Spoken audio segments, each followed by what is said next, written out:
and welcome to Little Apple Learning. So today I thought I would make a video about preparing for interviews, because if you're a pre-service teacher and you're in your final year, you're probably on your final placement at the moment, or you're about to be, and chances are you're starting to think about the interview process and you're starting to freak out a little bit.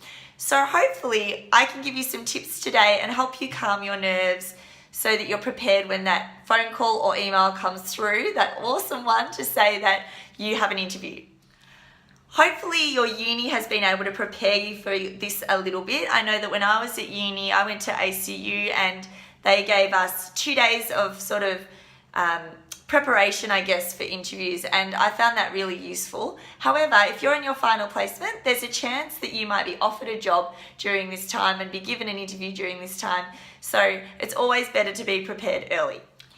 Applying for jobs can be a really, really scary time, and I think that all people would say that applying for jobs is a bit daunting, and whether you're someone who's been in an industry for a long time or someone who's just starting out, that fear and anxiety is still there, and you think, oh, I wonder the other type of people that will be going for this job. I wonder if I'm good enough. I wonder if, I'm going to look silly. So the most important thing to remember is that you've been selected for that interview for a reason. Obviously, something in your CV has stood out to your employer, and you just need to remember that going in, thinking, okay, I have things to offer. I have these things that I'm really good at, and try and think of them, try and even maybe write them down so that you've got that in your mind and you can reassure yourself with that. And remember that, you've been picked for this for a reason. You wouldn't have gotten an interview if you looked hopeless. So have that in the back of your head going in, just to set off in the right way and have a bit of confidence about you when you go in for that interview. One thing I would really recommend before you start the actual interview process is to decide on what you're going to wear. Sometimes you don't have a lot of notice before you go for an interview, and you might get called for an interview the next day. So you want to have in your mind exactly what you're going to wear, just so that it's ready to go. The thing I would really say is you want to look professional, you want to look your best self, but you want to look like yourself. So if you're someone who never wears a skirt, don't wear one on the interview, just wear some really nice tailored pants and maybe a blazer. If you're someone who doesn't wear heels, don't wear them to an interview, because you'll be worried the whole time about how you're going to be walking in heels. You want to feel comfortable and confident, and you also, you want to feel like yourself.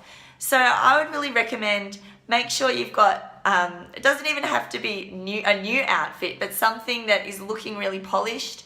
A crisp white shirt, a blazer, a pencil skirt or tailored pants, just, black flats or something like that that you feel comfortable in and that you can then convert over to your work wardrobe are perfect. In the past, I've found really great stuff at Review, and the Taquito brand at Maya makes really great interview sort of worthy wear. Also at Witchery, even Target. So there's lots of chain stores that you can go to where you can find really appropriate things that aren't going to break your budget, and you can then wear them while you're teaching as well. One of the tips that I got when I was preparing for my first interview, and something that I would recommend to everybody, is to prepare some possible answers to questions that you might get in an interview. And really there's some common questions that if you're going for a teaching job, you'll most probably get asked. Keep in mind that you've just been on placement, so that's a really great resource of ideas and anecdotes that you can recall and talk about, and you can refer back to those. So try and, jot down if you've done some lessons that worked really well, so that as you're on placement, so that you can talk about them when you have an interview. You're most likely going to be asked questions about your approach on key learning areas such as literacy, numeracy, inquiry, and also probably how you would incorporate technology in the classroom. So for example, if the school is a GAVE school, so they use Google Apps for education, what your knowledge of that is and how you might be able to include that and incorporate that in your teaching.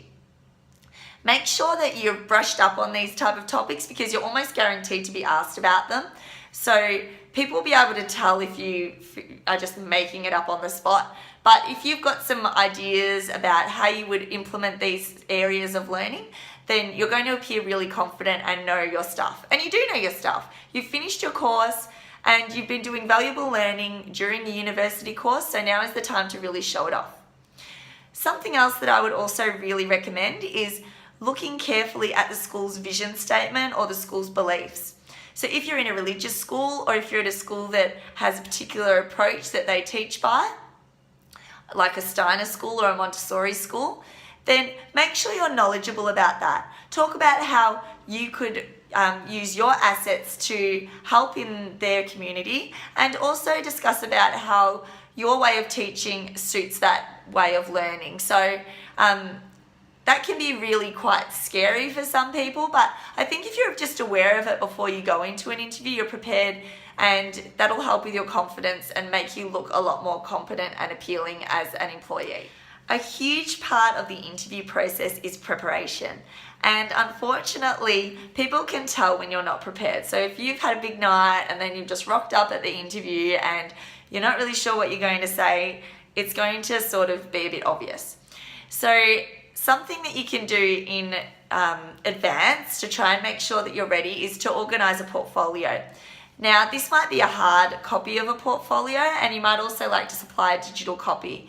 And I find that for people who are going for interviews for the first time, having something concrete that you can talk about can be so useful, because it means that you have a little bit of leeway in the interview. You can direct what you're talking about, and it gives you that little bit of, I guess, power, but not in a bad way, but it just gives you something that you are prepared for. So if you've done some lessons and they've worked really well, or if you've been involved in a school concert that was a great success, have that in your portfolio and talk about it. If you've worked in a part-time job where you've had experience with kids, like you were a nanny, or you worked in an after-school care program, or you tutored, talk about that as well, because it shows that you're passionate about children and you're passionate about dedicating part of your life to working with young people. Something that I would recommend though is not, if somebody asks you why you're deciding to become a teacher, a lot of people think that the obvious answer is to say that I love kids, but you want to be deeper than that. So make sure that you're thinking carefully, because although lots of people love kids, not everyone becomes a teacher. There's a reason you decided to go into education, and think about that, and think about what you're going to say in response to a question like that. Last but not least, my advice would be to just be yourself. Be honest about your intentions. So if you're just looking for 6 months work and then you're planning to travel, say that.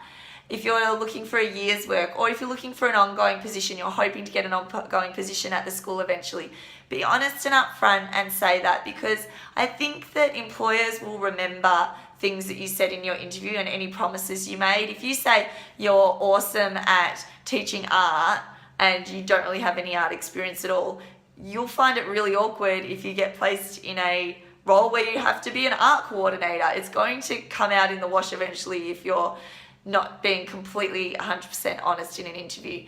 So you have great qualities, you have things that you're really good at, and focus on them and talk about them rather than, talking about things that you think, you might be able to get away with. I hope this video has been useful for you.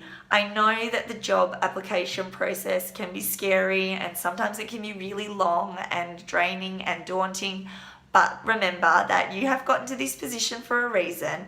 You've been able to do your placement, you've done uni, and you have heaps to offer. So keep that in mind and try not to forget it, even when things get a bit overwhelming.